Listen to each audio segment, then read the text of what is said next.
bringing in Dallas Cowboys' very own Neville Gallimore. Welcome in, Neville. Yes, sir. What's up, fellas? Dude, doing really good, man. Super pumped. Two big Dallas Cowboys fans. Yeah. So it's really an honor to have you in here and to interview you. So. For sure, man. I mean, talk about bleeding blue and silver. Yeah. Definition of it right here. Yeah. Definition. I believe it. I believe it. For sure. I mean, I had the rituals going back to when I was probably 10 years old. I mean, I chew ice every single Cowboys game. That's my superstition.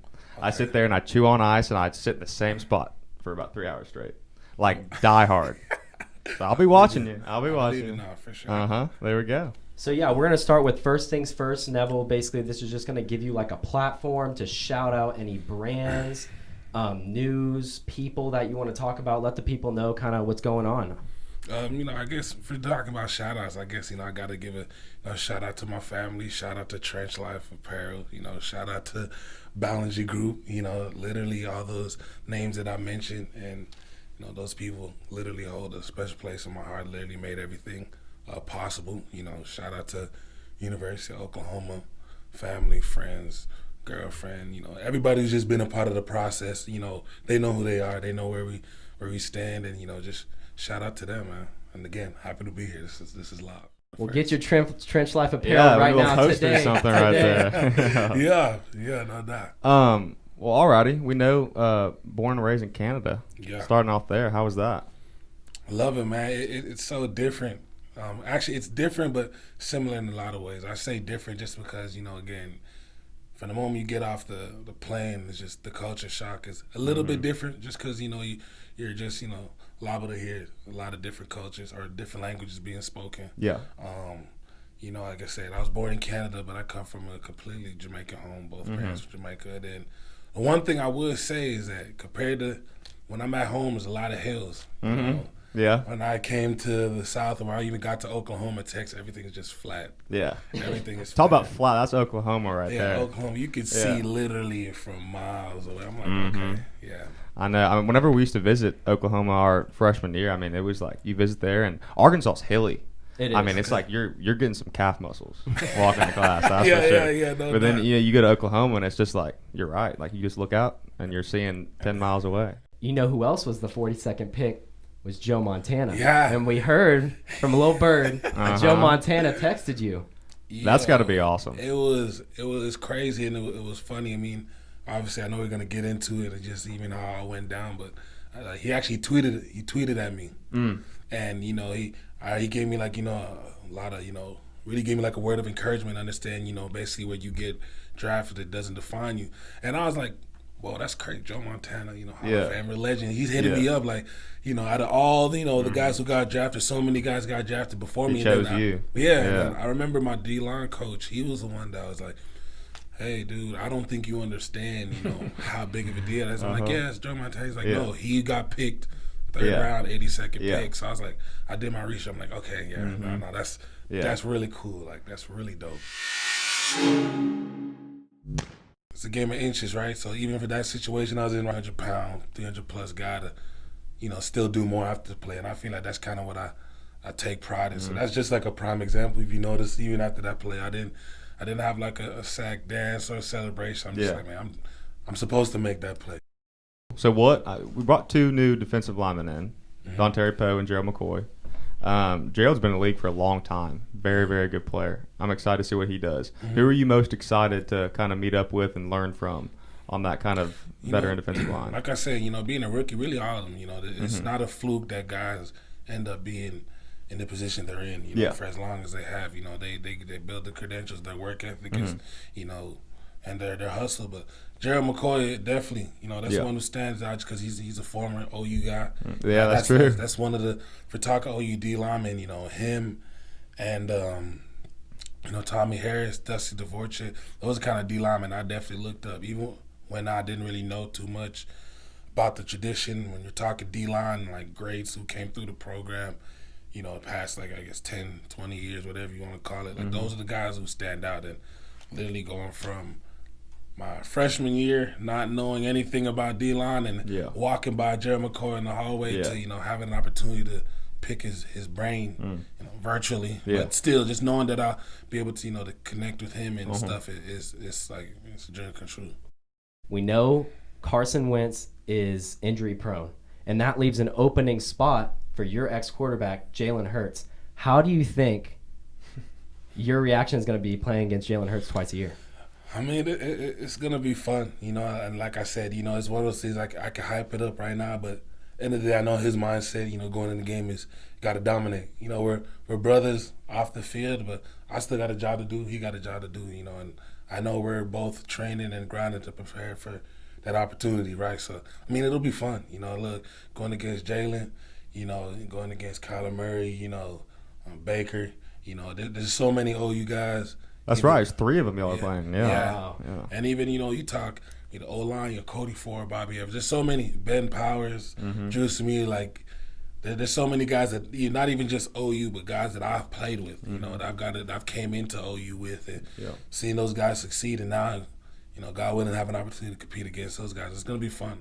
How do you think CeeDee Lamb will affect this explosive Cowboys offense? Man, look, like I said, what you see on the field is no fluke.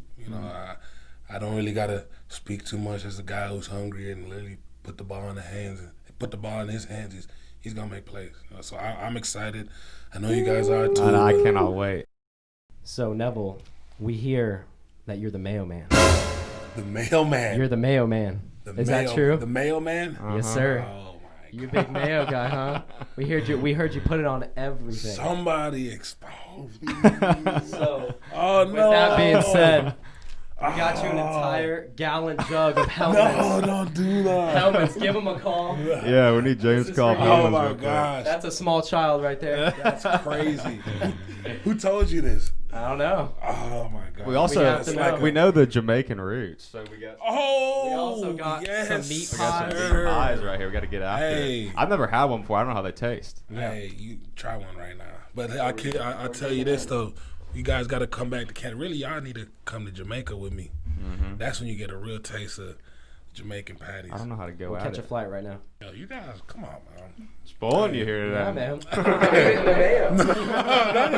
man. I'm not going to disrespect my roots and my culture. That's crazy. Who told you that? The Mayo Man. If you're around me long enough, you'll catch me doing some weird stuff. I'm weird when it comes to condiments. That's a fun fact.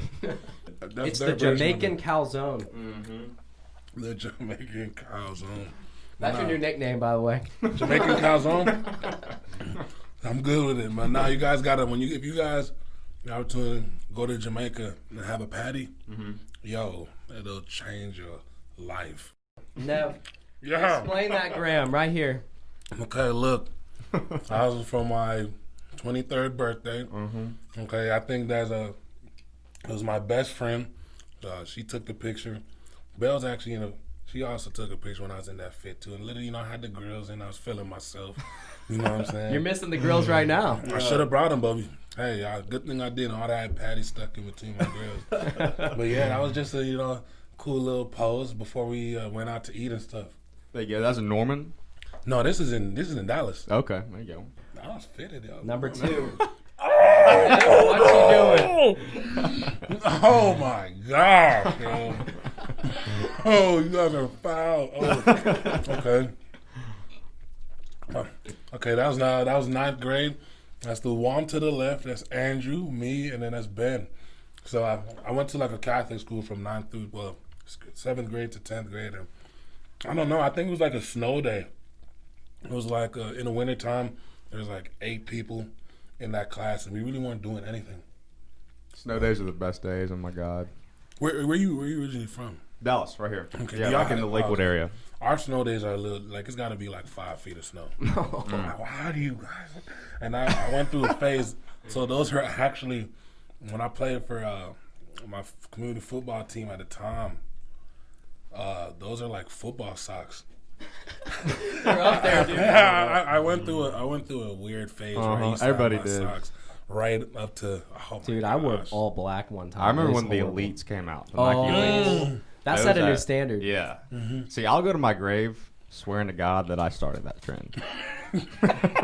I swear. Because I remember I went home one night. You started I swear to God. I went home one night, and my mom was like, hey, like, I read online, like, these are the new socks out. Like, here you go. And I said, those are ugly. Like, I'm not wearing those anyway. And I ran out of socks that week. So I was like, shit, I have to wear these socks. And I rolled up to J.O. Long Middle School in those socks, and everybody's like, what are those? Like, those are cool. I like those socks a lot. And I was like, Nike Elites. Next day, everybody had them. I started it. Started it right here. That's a bold statement, Jay. That's very bold, but hey, I'll hold you to it. All right, this is our last one for Explain the Gram. You and Kenneth. Looks like you've been doing some jumping jacks. So, well, it's playing over it. So I'm gonna keep it honest with you guys. Fake chain, fake watch. You know what I'm saying? Ray-Bans though. Hey, you got the 13s on though. Got a 13. Friend, one of my old friends let me borrow them, so those aren't even mine. Shirt, if you can't tell, I told you I don't like the heat. It was ridiculously hot. Yeah. And it was one of the things I keep forgetting. Oklahoma, it's actually even hotter at night.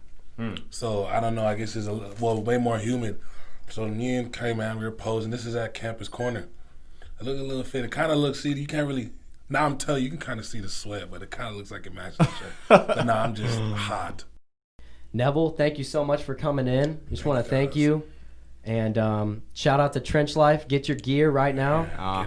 Get on the gear. Follow Trench Life ASAP. But Bring the Wood, episode 1. That's a conclusion. Thank you so much. Yeah, thank you. Thank you, brother. for having me. Alrighty, everyone. Thanks for tuning in to the first episode of Bring the Wood. Make sure to follow us on Instagram at Bring the Wood Podcast, Twitter at Bring_the_Wood. And if you watched us on YouTube today, go ahead and like and comment and subscribe for more content weekly. We want to give a quick shout out to the Ballinger Group Sports Agency for their help and support. See y'all soon.